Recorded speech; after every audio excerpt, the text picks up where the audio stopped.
데살로니가 후서 말씀을 저희가 계속 묵상을 했는데요. 데살로니가 교회에도 여러 가지 문제들이 있었습니다. 사도 바울이 많은 교회를 개척을 했는데 참 교회들마다 문제가 없는 교회들이 없었어요. 갈라디아 교회는 갈라디아 교회 나름대로, 또 데살로니가 교회는 데살로니가 교회 나름대로, 또 고린도 교회는 고린도 교회 나름대로 문제가 있었던 교회입니다. 요한계시록에 보면은 예수님께서 소아시아 터키에 있는 7개 교회에 편지를 쓰시는 것으로부터 시작이 됩니다. 근데 7개 교회들을 저희가 내용을 읽어보면 그 7개 교회들도 문제가 없는 교회들이 없었다라는 것을 알 수 있습니다. 첫사랑을 싣기도 했고 돈을 너무나 좋아하기도 했고, 또 어떤 교회는 뜨뜻미지근한 그런 상태에 있어서 주님께서 내뱉고 싶다라고 말씀하실 정도였습니다. 빌라델비아 교회와 또 서머나 교회가 책망을 받지는 않았지만 또 나름대로 그 교회들은 순교와 핍박을 겪어야 하는 또 다른 문제들을 안고 있었습니다. 예수님께서 7교회 편지를 보내면서 책망을 하시고 또 여러 가지 좋지 않은 이야기를 하실 때 그것은 마치 오랫동안 연애하던 여인들이 이제는 이별입니다 라고 이별 통보를 보내는 그런 마음으로 그들을 책망하시지 않았습니다. 그렇지만 아직도 너희를 사랑하고 있다. 끈질긴 사랑의 호소문으로 그들에게 보내신 것입니다. 그들을 책망하시지만 내가 너희를 포기하지 않았기 때문에 너희 가운데 함께 하겠다라는 그 약속의 말씀으로 그 편지를 보내신 것입니다. 만약에 사람들이 모여있는 교회라면 교회들이 많은 문제를 가지고 제대로 설 수 없었을 것입니다. 그런데도 우리가 소망을 잃지 않는 것은 교회의 머리 예수 그리스도이시기 때문입니다. 예수님이 교회의 머리이시기 때문에 머리는 많이 아프실 거예요. 문제가 없는 인생들도 하나도 없습니다. 아프기도 하고 또 다투기도 하고 속상하기도 하고, 예수님께서 우리 인생의 주인이시기 때문에 우리가 그 일들을 감당할 수 있는 것입니다. 그래서 우리가 소망이 있고, 그래서 살 마음이 있고, 그래서 우리가 견뎌낼 용기가 생겨나는 것입니다. 믿음이 연약한 가운데 있지만 또 여러 가지 어려운 상황 가운데 있지만 오늘 하나님께서 여러분에게 주시는 이 위로의 말씀을 들으셨으면 좋겠습니다. 우리들의 인생의 주인은 예수 그리스도이십니다. 1절과 2절 말씀 저희가 읽고 말씀 묵상하겠습니다. 1절, 2절 시작. 형제들이여, 주의 말씀이 여러분에서와 같이 속히 전파되고 또 영광스럽게 되고 또한 우리를 불의하고 사악한 사람들로부터 구원해 주시도록 우리를 위해 기도해 주십시오. 이는 믿음은 모든 사람들의 것이 아니기 때문입니다. 사도 바울이 데살로니가 교회에 기도 부탁을 하고 있습니다. 첫 번째 우리가 알 수 있는 것은 무엇입니까? 사도 바울도 기도 부탁을 하고 있다라는 것입니다. 그것도 누구한테 기도 부탁을 하냐 하면 이제 예수 만난 지 1년밖에 안 되는 진짜 초짜 크리스찬에게 기도 부탁을 하고 있는 것입니다. 이렇게 생각하면 좀 쉬울 것 같아요. 한 목사님이 교회에 나온 어떤 분을 이제 한 1년 정도 지나서 세례를 주시고 나서 나의 사역을 위해서 기도해 주십시오 라고 기도의 부탁을 하는 것과 똑같습니다. 데살로니가 교회는 유대인들도 있었지만 대부분이 이방인들로 구성된 교회입니다. 어떤 의미인가 하면 기도할지도 제대로 모르는 사람들이 태반이 넘었다라는 것입니다. 사도 바울이 기도해 주십시오라고 부탁을 하지만 도대체 어떻게 기도해야 되는가, 예수님의 이름으로 기도해야 되고 기도의 순서는 어떻게 해야 되고 주기도문을 따라서 기도해야 되는가, 기도에 대해서 전혀 알지 못하는 사람들도 많았을 것이다 라는 것을 생각해 볼 수 있습니다. 그런데 사도 바울이 기도해 달라라고 부탁을 합니다. 기도를 잘하느냐, 기도를 어떻게 하느냐, 그것보다 더 중요한 것은 무엇입니까? 기도해야 한다라는 것입니다. 우리가 기도를 시작하면 이내 우리 가운데서 역사하시는 성령께서 우리의 기도를 인도하시고 우리의 기도를 끌고 나가는 것을 깨닫게 되는 순간이 있습니다. 여러분 이렇게 생각해 보십시오. 성령께서 나의 기도를 끌고 나가시는데 이 기도가 잘한 기도다 못한 기도다 어떻게 우리가 함부로 평가할 수 있겠습니까? 성령께서 우리 안에서 역사하셔서 우리와 더불어 중보하시는데 저 사람이 기도가 좋다, 저 사람의 기도가 나쁘다 어떻게 우리가 평가할 수 있겠습니까? 성령께서 하시는 기도입니다. 더 중요한 것은 기도해야 된다라는 것입니다. 사도 바울도 기도 부탁을 했고 보니까 예수님도 기도 부탁하셨더라고요. 겟세마네 동산에서 기도하실 때 너무 힘이 드셔서 깨어있으라라고 얘기하셔서 기도하고 1시간 정도 기도하고 오신 다음에 오니까 제자들이 자고 있었어요. 그래서 예수님께서 제자들을 깨우시면서 내가 너무 힘이 든다, 나와 함께 깨어있어라 라고 부탁하시고 또 가셔서 기도하십니다. 내가 너무 힘이 든다, 나와 함께 깨어있어라, 이 의미가 무엇입니까? 나와 함께 기도해다오 라는 의미입니다. 여러분 놀랍지 않습니까? 사도 바울도 기도 부탁을 했고 예수님도 기도 부탁을 하셨습니다. 근데 여러분들은 왜 기도 부탁 안 하십니까? 기도 부탁도 영성이다라는 생각을 다시 한번 하게 됩니다. 기도하는 사람이 기도 제목이 있고 기도 제목이 있는 사람이 기도 부탁을 하게 돼 있습니다. 우리가 왜 기도 부탁하지 않을까? 어떻게 보면 이유가 간단해요. 기도하지 않기 때문에 기도 제목이 없는 것입니다. 한술 더 떠서 어떤 분들에게는 기도 제목이 어떤 게 있으신가요? 기도해드리겠습니다 라고 말씀드리면 아니 목사님 저는 기도 제목이 없습니다 라고 말씀하세요. 가로 열고 나는 기도하지 않습니다, 가로 닫고, 이 의미입니다. 저는 여러분들에게 더 많은 기도 제목이 생기기를 축원합니다. 예수님께서 기도 부탁하셨다면 우리가 기도 부탁하지 않는 이 우리의 영적인 삶은 교만한 것이거나 아니면 예수님이나 사도 바울보다 더 능력이 있다라고 착각하며 우리가 살아가고 있는지도 모르겠습니다. 우리는 기도해야 합니다. 기도하지 않으면 우리는 이겨낼 수 없습니다. 사도 바울이 기도 부탁을 한 내용이 두 가지입니다. 첫 번째는 이것입니다.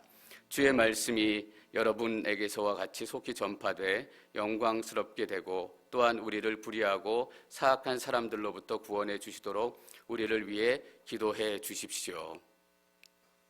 멀리 떨어져 있지만 직접 도울 수 없지만 데살로니가 교인들에게 기도 부탁을 하고 있는 사도 바울, 특별히 복음의 사역과 환난 가운데 견뎌낼 수 있도록 기도하고 있는 바울의 마음 가운데는 복음의 사역은 영적인 전쟁이다라는 그 확신이 있기 때문입니다. 전쟁을 혼자 치러낼 수 없고 전쟁을 혼자 감당해낼 수 없기 때문에 기도로 돕지 않으면 그 사역들이 잘 진행될 수 없다라는 것을 사도 바울은 너무나 잘 알고 있었습니다. 여러분, 전도가 영적인 사역이라는 것을 알고 계십니까? 또 복음의 사역이, 또 말씀 사역이 영적인 사역이라는 것을 인정하십니까? 어제 제가 IS에 대한 기사를 두 가지 읽었습니다. 한 가지 기사는 뭐냐 하면 전쟁이 아니고는 IS를 끝낼 수 없다라는 기사입니다. 어떻게 보면 맞을지도 모르겠습니다. 그들이 전쟁으로 폭탄으로 총과 칼로 공격해오기 때문에 그보다 더 강한 전쟁과 군사력으로 맞서지 않으면 그들을 끝낼 수 없을 것입니다. 그런데 과연 전쟁이 그들을 영원히 끝낼 수 있을까요? 탈레반 또 여러 가지 테러 단체들이 활동을 하면서 미국이 이라크를 공격했습니다. 이라크를 공격하면 모든 것이 끝이 날 거다라는 생각으로 공격을 했는데 결과적으로 어떻게 됐나요? 이라크는 끝이 났지만 이라크에서 남았던 군인들이 시리아로 넘어가서 시리아 사람들하고 합작을 해서 만든 게 IS입니다. 여러분, IS를 없앤다고 해서 IS가 없어질까요? 다른 곳에 또 다른 IS가 출몰하게 될 것입니다. 다른 곳에 또 다른 테러 단체가 출몰하게 될 것입니다. 그리고 제가 반대되는 기사를 하나 읽었습니다. 이라크 북부 지역과 시리아 지역에 쿠르드족이 삽니다. 이라크 본 민족이 아니기 때문에 소수민족인데 소수민족이기 때문에 특별히 더 IS의 타겟이 되기가 쉽습니다. 왜냐하면 소수민족이기 때문에 세계에서도 별로 관심을 갖지 않고 자체적으로도 강한 군사력을 가지지 않고 있기 때문입니다. 그런데 그들 가운데 지금 놀라운 변화가 나타나기 시작했다라는 얘기예요. IS도 이슬람을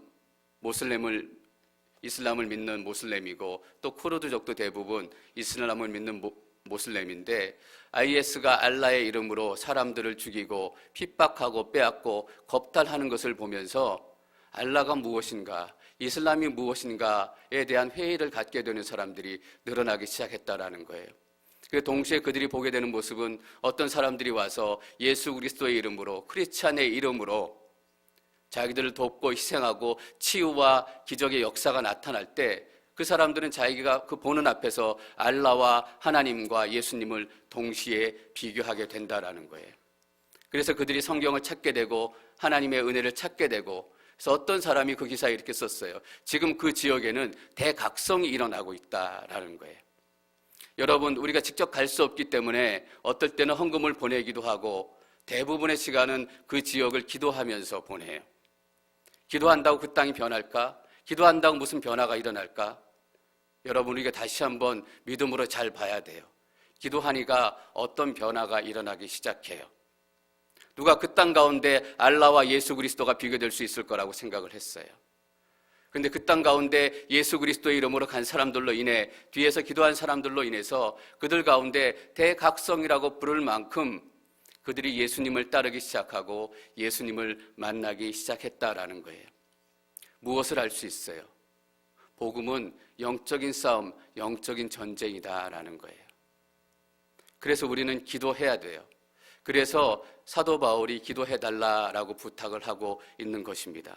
또한 우리를 불의하고 사악한 사람들로부터 구원해 주시도록 우리를 위해서 기도해 주십시오라고 당부하고 있습니다.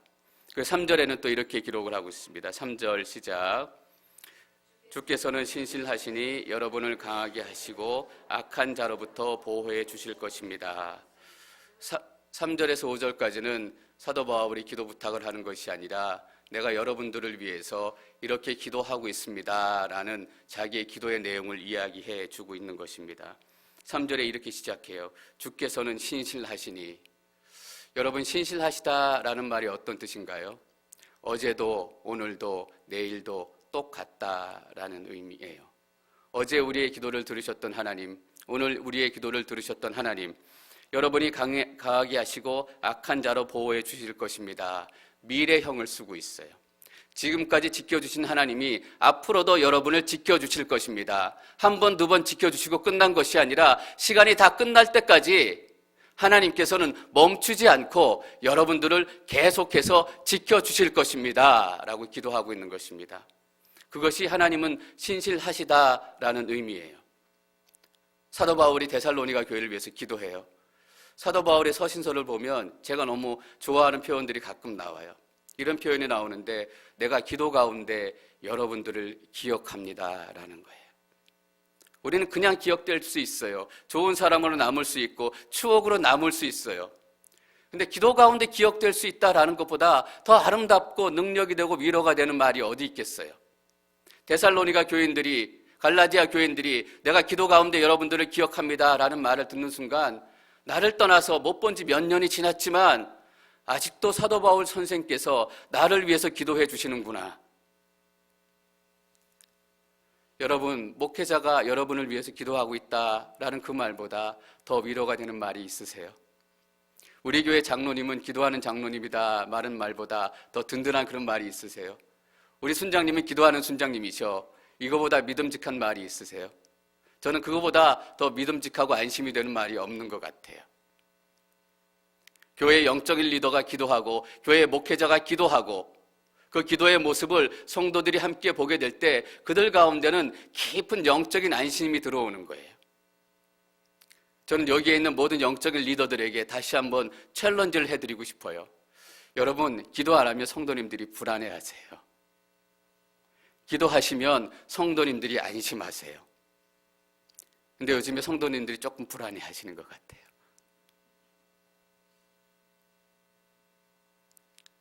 사도 바울은 기도했어요.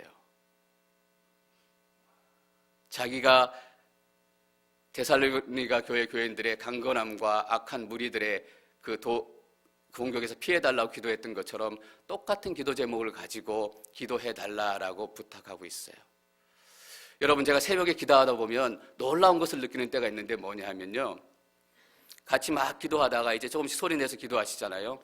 어느 순간 저도 기도하고 다른 분들도 기도하는 것을 들어보면 똑같은 기도를 하는 걸 들릴 때가 있어요. 똑같이 한 영혼의 영적인 구원을 위해서 기도하고 똑같은 자리에서 예배를 위해서 기도하고 똑같이 교회를 위해서 똑같이 기도하는 그 목소리를 듣게 돼요. 여러분, 같이 기도하고 함께 기도하면 어떤 일이 나타나요? 기도 제목이 비슷해져요. 우리가 다른 삶의 모습을 살아가고 다른 어려움들이 있고 어떤 분들은 병원에 가야 되기도 하고 어떤 분들은 경제적인 어려움으로 고민해서 그것들을 붙들고 기도하지만 이상하게 다 다른 환경 가운데서도 기도 제목이 점점 비슷해져 가요. 사도 바울과 데살로니가 교회 교인들의 기도 제목이 비슷해져 가요. 왜냐하면 성령께서 우리 안에서 기도하시기 때문이에요. 우리가 하는 기도는 천차만별이에요. 내 욕심대로 기도하고 내 꿈을 찾아서 기도하고 내 방향대로 기도하지만 우리 안에 성령께서 같이 기도하기 시작하면 새벽에 다 이쪽 구석 저쪽 구석 앉아서 기도하는데 다 한 영혼을 위해서 기도하고 있는 놀라운 일들이 나타나요. 앵커리지 온누리 교회를 위해서 기도하고 또 더 놀라게 되는 것은 이 앵커리지에 있는 다른 교회들을 위해서 기도할 때 다른 분들도 동시에 앵커리지에 있는 다른 교회들을 위해서 기도하고 있다는 거예요. 그 소리를 들으면 제가 얼마나 놀라는 줄 아세요? 아, 이건 내 기도가 아니다. 내가 하는 기도가 아니다. 라는 것을 확실히 알 수 있어요. 여러분, 하나님의 살아계심을 어떻게 경험해요? 죽었던 사람이 다시 벌떡 일어나면 하나님의 살아계심을 경험하게 되나요? 예, 물론이에요.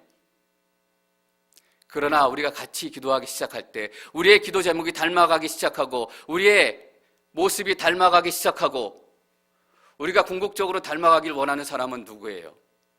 예수님이잖아요. 예수님을 다 닮아간다라는 것은 어떤 의미예요? 우리가 다 비슷해져 간다라는 의미예요. 나이도 다르고 성격도 다르고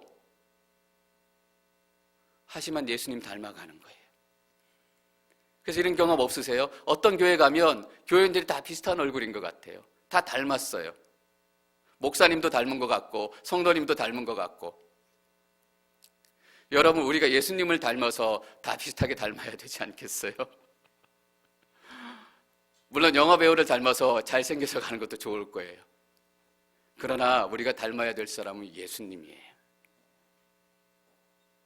저는 꿈을 꾸게 됐어요. 우리의 기도 제목이 똑같아졌으면 좋겠다. 여기 한 50명 정도 되시고 저희 교인들 다 어린애들까지 합치면 한 100명 정도 되는데 기도 제목이 다 똑같아졌으면 좋겠다. 복음을 위해서 기도하고 교회를 위해서 기도하고 약한 자를 위해서 기도하고. 여러분, 그러면 기도 제목이 안 이루어질 것 같아요. 왜 우리의 기도 제목이 안 이루어져요? 맨날 혼자 숨어서 끙끙 앓기 때문이에요. 나는 절대로 내 기도 제목 안 나눠. 나는 남들이 내 형편하는 거 싫어. 나누세요. 우리는 닮아져 가야 하는 사람들입니다. 여러분, 저와 기도 제목이 닮아졌으면 좋겠습니다. 저도 여러분들과 기도 제목이 비슷해졌으면 좋겠습니다. 바울이 기도 부탁했어요. 예수님도 기도 부탁하시고 우리 가운데 새롭게 기도하는 기도의 불길이 하나님께서 지금 원하시는 거예요. 6절 말씀 저희가 읽습니다. 6절 시작. 우리가 우리 주 예수 그리스도의 이름으로 여러분에게 명령합니다. 여러분은 게을리 행하고 우리에게서 받은 전통을 따라 살지 않는 모든 형제를 멀리 하십시오. 게으른 게 이렇게 큰 문제가 될 줄 몰랐습니다. 우리 조금씩 다 게으르고 적당히 다 게으르잖아요. 근데 이 게으름에 대해서 사도 바울이 얘기하는데 이렇게 얘기해요. 우리 주 예수 그리스도 이름으로 여러분에게 명령합니다. 게으르지 마십시오. 지금 우리가 기도하는 대로 한다면 이 얘기예요. 나사렛 예수 그리스도 이름으로 권세로 명하노니 게으름은 떠나갈지어다. 이렇게 강력하게 얘기하는 거예요. 좀 게으를 수 있는 문제도 아니에요. 한 사람의 게으름의 문제가 사도 바울이 왜 이렇게 신경 쓰면서 얘기하는 문제가 됐는가? 그 게으름이 복음을 방해하고 있기 때문이에요. 여러분은 게을리 행하고 우리에게서 받은 전통에 따라 살지 않는 모든 형제를 멀리 하십시오. 멀리 하십시오라고 얘기할 정도로 게으름에 대해서 경계하고 있어요. 그런 사람들은 우리에게서 받은 전통에 따라 살지 않는 사람들인데 어떻게 살아가는 사람들인가? 7절 말씀, 8절 말씀 저희가 읽습니다. 7절, 8절 시작. 우리를 어떻게 본받아야 할 것인지 스스로 알고 있습니다. 우리는 여러분과 함께 있을 때 게을리 행하지 않았고 아무에게서도 음식을 값없이 먹지 않았고 도리어 여러분 가운데 어느 누구에게도 짐이 되지 않으려고 수고하고 고생하며 밤낮으로 일했습니다. 사도 바울과 그 사역팀은 여러분들과 함께 있을 때 게을리 행하지 않았습니다. 근데 이 사람들은 게을리 행하고 있다라는 의미이고 아무에게도 음식을 값없이 먹지 않았고 공짜로 무전 취식하고 다닌다라는 얘기입니다. 여러분 가운데 어느 누구에게도 짐이 되지 않으려고 수고하고 고생하며 밤낮으로 일했습니다. 일하지 않고 얹혀서 살아가고 있다라는 이야기입니다. 저희가 8절에 9절에서 10절 말씀 계속 읽습니다. 9절, 10절 시작. 이는 우리가 권한이 없어서가 아니라 우리 스스로 여러분에게 본을 보여 우리로 본을 삼게 하기 위한 것입니다. 우리가 여러분과 함께 있을 때도 여러분에게 명령하기를 누구든지 일하기 싫으면 먹지도 말라고 했습니다. 본을 보여주기 위해서 더 열심히 일했다는 거예요. 본을 보여줄 만한 사람들이 처음 개척한 교회에 들어왔다라는 의미거든요. 그리고 누구기 싫으면 먹지도 말라. 여러분 이 상황을 잘 이해하셔야 돼요. 사도 바울이 데살로니가 교회에 가서 데살로니가 교회 개척을 하고 이제 새로운 교인들이 막 왔잖아요. 그 교인들에게 이렇게 얘기하는 거예요. 일하기 싫으면 먹지도 마십시오. 어떤 의미예요? 일하지도 않고 먹지도 않는 사람들이 교인들 중에 많이 왔다라는 얘기예요.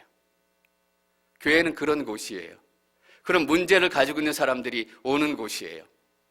근데 이것이 사회적인 문제였어요.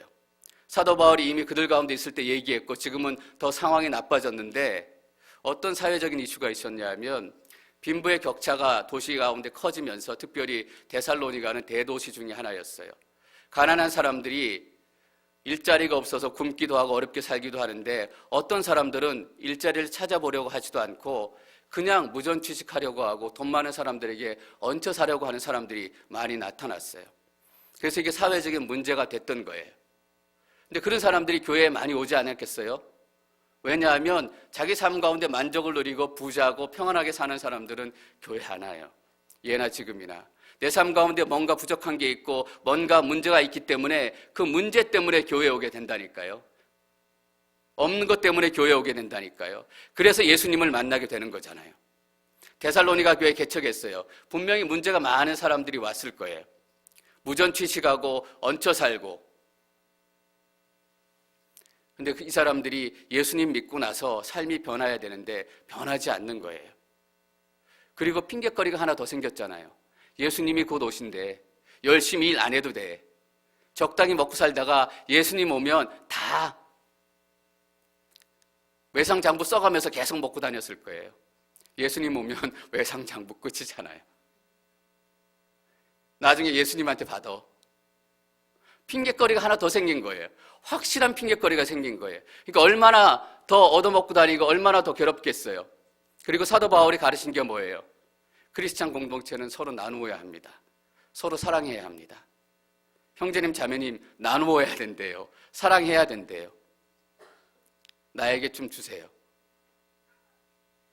예수님 믿고 나서 아무 변화도 일어나지 않고 교회 밖에 있는 사람들하고 똑같이 사니까 데살로니가 사람들이 어떻게 생각해요? 예수님 믿기 싫다. 예수 왜 믿어? 지금도 그런 일 많이 생기지 않아요? 교회 다닌다고 봤는데 교회 다니고도 더 나빠져요. 더 안하무인이고. 사람들이 뭐라고 생각해요? 아, 예수 믿지 말아야 되겠다. 예수 믿어봐야 아무 소용도 없구나. 그래서 데살로니가 교회가 전도를 못하게 된 거예요.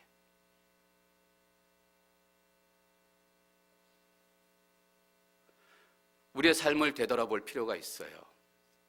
내 삶 가운데 작은 것이라고 생각했는데 그냥 나 혼자 게으르게 사는 게 그냥 전부라고 생각했는데 나 때문에 다른 사람들이 예수 믿는 게 어려워지는 것이 아닐까.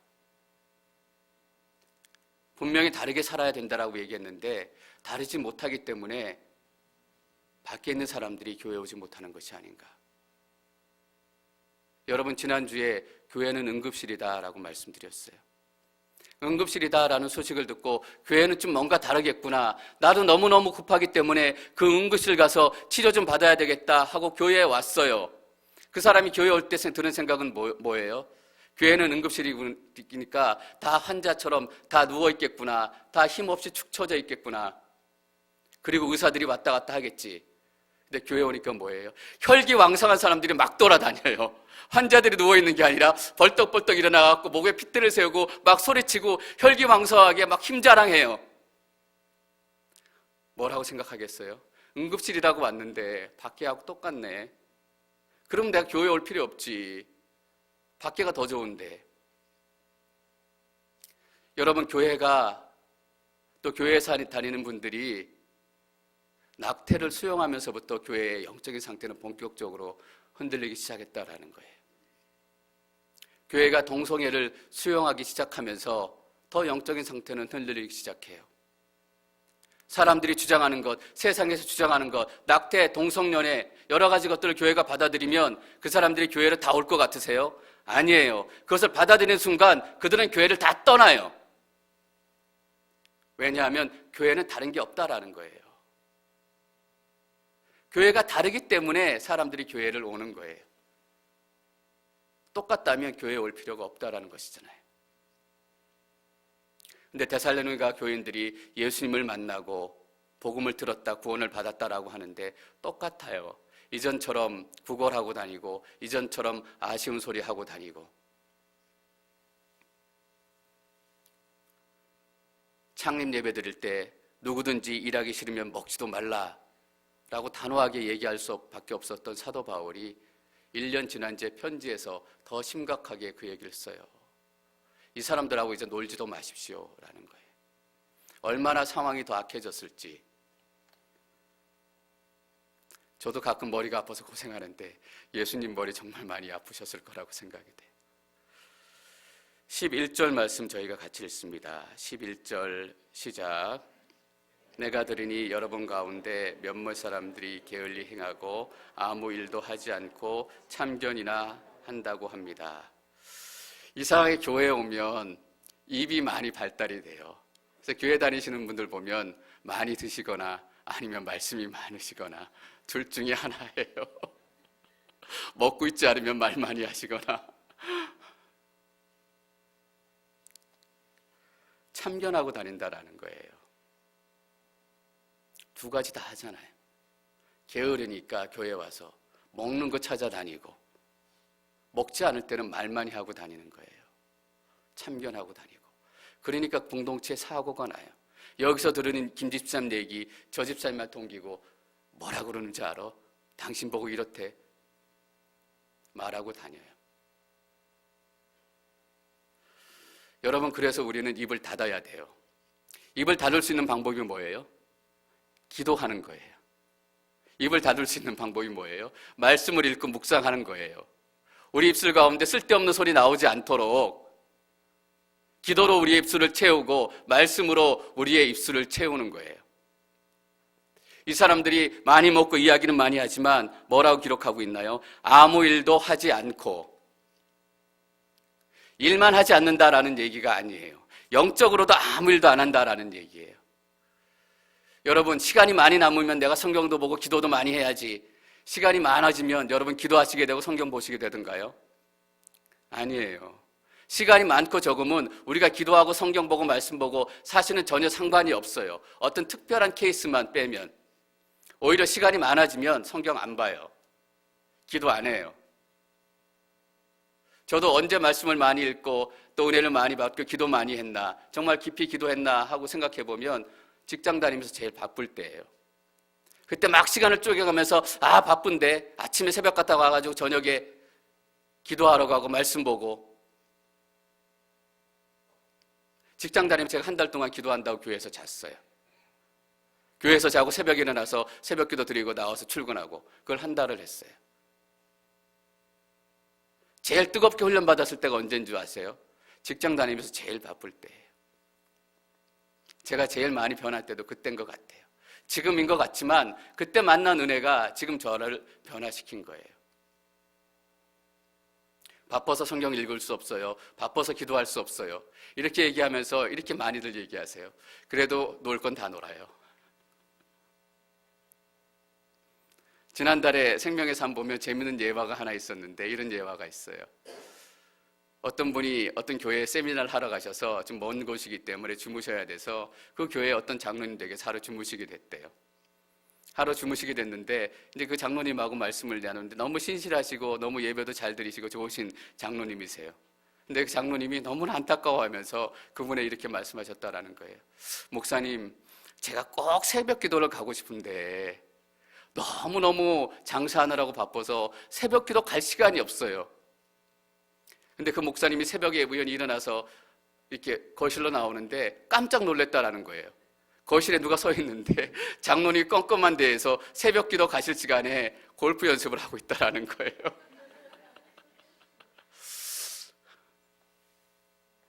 여러분, 무엇을 느끼게 돼요? 몸이 게으르면 영도 게으른다라는 거예요. 아무것도 하지 않고 있다라는 의미는 밥벌이 하고 하지 않고 있다라는 의미를 뛰어넘는 거예요. 교회를 위해서 기도하지도 않고 말씀을 묵상하지도 않고 교회 공동체 가운데 예배에 제대로 참여하지도 않고 악순환인 거잖아요. 그러니까 계속 그 삶이 그 삶이에요. 저는 여러분들이 바쁘다고 핑계대지 않으셨으면 좋겠어요. 바쁘니까 할 수 없어요. 그래도 놀 건 다 놓으시잖아요. 사도 바울이 그렇게 경고하고 있는 거예요. 내가 들으니 여러분 가운데 몇몇 사람들이 게을리 행하고 아무 일도 하지 않고 참견이라고 한다고 합니다. 그런 사람들에게 우리는 주 예수 그리스도 안에서 명령하고 또 권면합니다. 조용히 일해 자신의 양식을 먹도록 하십시오. 조용한 삶을 돌아가라라고 얘기하고 있어요. 당신이 해야 될 것, 당신이 기도해야 될 자리, 당신이 무릎 꿇어야 될 자리, 당신이 섬겨야 될 그 사람들에게로 조용히 돌아가십시오. 저기 13절 말씀 같이 읽습니다. 13절 시작. 형제들이여 선을 행하다가 낙심하지 마십시오. 이 사람들의 큰 문제점은 선을 행하는 사람들에게 낙심하게 만든다는 거예요. 순장님들은 특별히 더 그런 경험이 많으실 거예요. 이 사람을 위해서 열심히 기도하고 열심히 돕고, 근데 그 사람이 고마워하는 것이 아니라 그것밖에 못해요. 이런 투로 반응할 때 얼마나 낙심이 되고 얼마나 실망이 되세요. 내가 당신을 위해서 얼마나 눈물로 기도하고 당신이 정말 예수님 깊이 만났으면 좋겠다라고 해서 내가 집에 이런 일이 있는데도 다 팽개치고 당신한테 왔는데 시덥지 않은 반응 보이고 이것밖에 못하세요. 에이, 나는 소용없어요. 이런 얘기 들을 때 얼마나 낙심하게 돼요. 이 사람들이 밥 먹으러 다니면서 도움을 받으면서 사람들이 얼마나 도와줬겠어요. 몇 있는 사람들이. 버릇이 되고 권리가 된 거예요. 당연히 찾아가서 밥을 줘야 돼요. 밥을 안 주면 큰일 나요. 돈 안 빌려주면 사단이 나요. 이런 분들 가끔 만나잖아요. 저희는 아이, 같이 믿는 사람끼리 뭐 이렇게 빡빡하게 그러세요. 같은 믿는 사람이면 더 잘해줘야 되잖아요. 같은 믿는 사람이면 더 제 가격에 사줘야 되잖아요. 믿는 사람끼리 뭐 이렇게 빡빡하게 다 받으시려고 그러세요. 믿는 사람끼리 믿고 돈 좀 꿔주세요. 그리고 띄어먹고 도망가고. 정말 믿음으로 선한 일 하려고 했던 사람들에게 낙심을 주는 거예요. 저는 홈리스 사역하시는 분들을 또 한번 생각했어요. 정말 홈리스 사역이 빛이 없는 사역이에요. 알아주는 사람들이 없기 때문이기도 하지만 열매를 보기가 정말 어려워요. 처음엔 사람들이 홈리스를 대상으로 음식을 나눠주면 고마워하지만 한두 달 지나면 와서 반찬 타령해요. 국 좀 뜨뜻한 거 없어요? 대접하는 것이 당연한 것처럼 권리를 행사해요.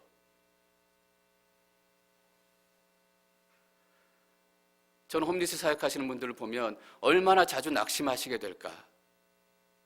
LA에 있을 때도 가끔 가보고 가끔 갈 때도 저는 낙심을 하게 돼요. 야, 이 사역 해야 되나? 그래서 각 교회 선교팀, 선교단체, 국률사역 이렇게 하시는 분들이 퀘스천이 많은 거예요. 홈리스 사역을 과연 계속 해야 되는가? 계속 도와야 되는가? 아무 열매도 없고 그렇다고 예수님 앞으로 나오는 것도 아니고 계속 해야 되나? 얼마나 낙심이 되면 빛을 발하고 시작한 사역도 아닌데 그런 얘기들이 주제가 될까요?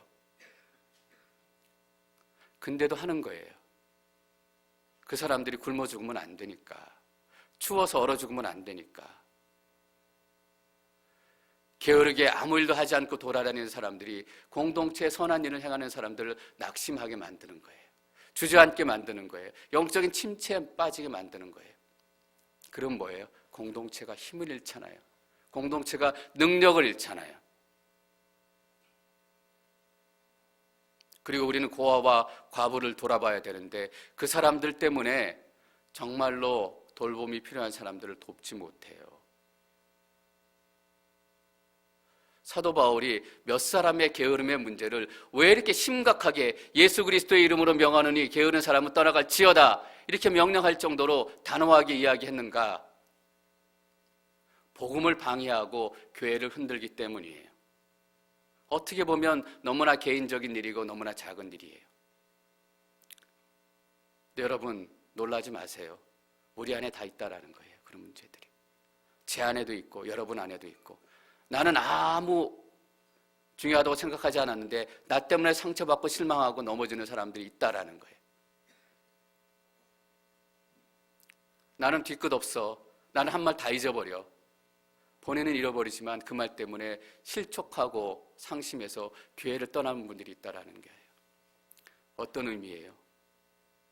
이 게으른 사람들의 모습이 우리 가운데 다른 모습으로 동일하게 있다라는 것이에요. 그리고 14절에 이렇게 얘기하고 있습니다. 14절 말씀 저희가 함께 읽습니다. 14절 시작. 그를 지목해 그와 어울리지 마십시오. 그리하여 그로 부끄러움을 느끼게 하십시오. 지금은 저희가 성경을 책으로 읽지만 그때는 사도 바울이 편지를 쓰면 대표가 목소리 좋은 사람이 나와서 이 회중 앞에서 읽었어요. 사도 바울이 두 번째 보낸 편지입니다. 마지막으로 형제들이여 라고 이렇게 읽어가고 회중들이 다 앉아서 들었어요. 그리고 이 대목이 온 거예요. 누구든지 이 편지에서 한 우리의 말을 순종하지 않거든 그를 지목해 그와 어울리지 마십시오. 그리하여 그로 부끄러움을 느끼게 하십시오. 이 말씀을 듣고 부끄럽고 창피하고 두려워서 하던 자기 삶의 패턴을 끊는 사람들이 나오면 좋다라는 얘기예요. 그렇게 사는 게 아니구나. 그렇게 사는 게 사도 바울 선생이 가르친 마지막 때를 살아가는 삶의 모습이 아니구나. 이 말씀을 듣고 회개하고 돌아오는 사람들이 생기면 좋겠다라는 거예요. 그런데도 돌아오지 않고 여전히 이전의 삶의 모습을 살아간다면 교회에서 나서야 된다라는 경고를 하고 있는 것입니다. 신약에도 이런 얘기가 있어요. 한 사람이 가서, 두 사람이 가서 얘기하고 몇 사람이 가서 얘기하고 그렇지 않으면 교회 앞에서 그것을 얘기하라라는 거예요. 그래서 그 사람이 부끄러움을 당하도록 부끄러움 때문에라도 돌아오도록 하라라는 이야기예요. 근데 저희가 잘 기억해야 될 말씀이 15절 말씀에 있어요. 15절 말씀 저희가 같이 읽습니다. 15절 시작. 그러나 그를 원수처럼 여기지 말고 형제같이 권고하십시오. 게으르고 엉망으로 산다고 해서 형제가 아니다라는 얘기가 아니에요. 게으르고 엉망으로 산다고 해서 이전의 형제가 원수가 된다라는 얘기가 아니에요. 그는 어떤 사람이에요? 게으르고 엉망으로 사는 형제예요. 나와 싸웠다고 해서 원수가 되는 게 아니에요. 그 사람은 어떤 사람이에요? 나와 싸운 형제예요. 나를 괴롭혔다고 해서 그 사람이 원수가 된다라는 것은 아니에요. 누구예요? 나와 싸운 형제라는 거예요. 여러분, 형제는 등을 돌려도 형제예요. 형제는 싸워도 형제예요. 형제는 떠나도 형제예요. 근데 우리는 그렇지 않아요. 싸우면 곧바로 왼수가 돼요. 중간이 없어요. 성격이 화끈해서. 친구 아니면 원수예요. 사도 바울이 그렇게 하지 말라는 거예요. 부끄러움을 주고 권면을 할 때도 이 사람이 우리의 형제다라는 것을 잊지 말아야 된다라는 거예요. 결국은 다시 볼 사람이에요. 다시 볼 사람에게 하는 거하고 다시 보지 않을 사람에게 하는 거하고 분명히 달라요. 여러분, 고속버스 터미널 가면 가게 그 주인들이 불친절해요. 왜 불친절할까요? 대부분의 손님들이 다시 안 볼 사람들이에요. 그런데 동네 장사하는 사람들은 엄청 친절하세요. 왜? 와서 투정 부려도 다시 볼 사람이기 때문에. 우리는 안 볼 사람이 아니라고요. 천국에 가서 다시 볼 거라고 말씀드렸잖아요. 이 땅에서 다시 못 만나게 되면, 이 땅에서 다시 화해하지 못하게 되면 천국 가서 어색한 모습으로 만나게 된다니까요. 잘 지냈어? 저는 이 사도 바울의 마지막 결론의 말씀을 특별히 또 우리가 기억했으면 좋겠다라는 생각을 해요. 분명히 우리 공동체 가운데도 권면하고 실수를 짚어주고 그럴 상황이 올지도 모르겠어요. 그때 우리가 가져야 되는 마음은 뭐예요? 여전히 그 사람은 나의 형제와 자매다라는 거예요. 형제와 자매는 어떤 사람이에요? 내가 마음에 품고 기도하는 사람이에요.